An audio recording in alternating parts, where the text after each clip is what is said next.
Радо, ето сега е момента да кажеш всичко, което искаше за Big Brother, за боя, за това, което гледаше.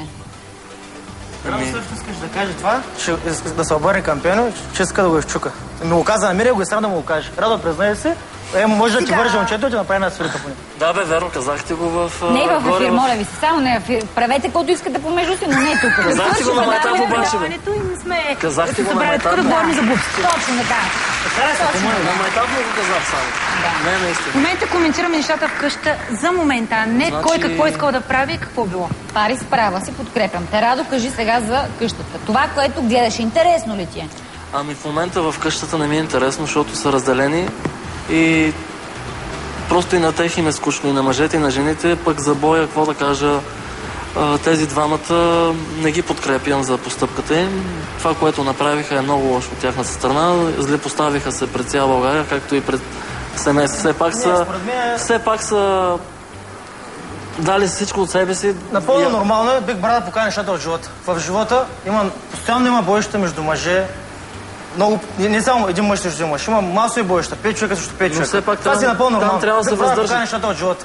Аз, като се наложи останало това нещо, останало вече е нормално. Вече те си патят, вече напускат предаването. Обаче, това е цялата работа, че това нещо си, аз това го приемам. Това го има. Колко кръчми го има. В апартаменти боища, по улиците боища. Навсякъде има това нещо.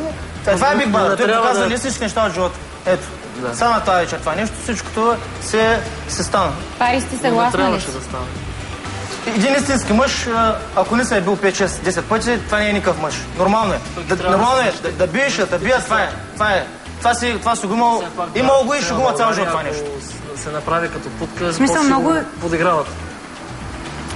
Така, може да не ми взимаш думата, ще да кажа нещо. Кажи, аз те слушам. Това на тебе се ще взимат думата. Да, взимат ми думата.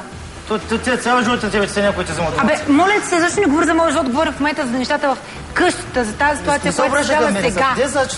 Ти се обръщаш към мене, значи аз се обръщам към тебе. Не може така да е едностранен процес. Моля ти се. Много си ми гнусен, не е така. Ами ти си ми гнусен и мога да гледам, обаче... Добре, обаче си ми насреща. Чакай, питай публиката, ако искаш кой е по-гнусен. Ти ще минеш един път, аз ще мина един път. Това ще го направим по време на рекламите. Не е нужно за публиката да гласува кой е по-гнусен. Сега сме събрали за хубави неща да говорим. След рекламите ще случат и още по-интересни неща. Дайте да пуснем сега реклами и веднага след това продължаваме.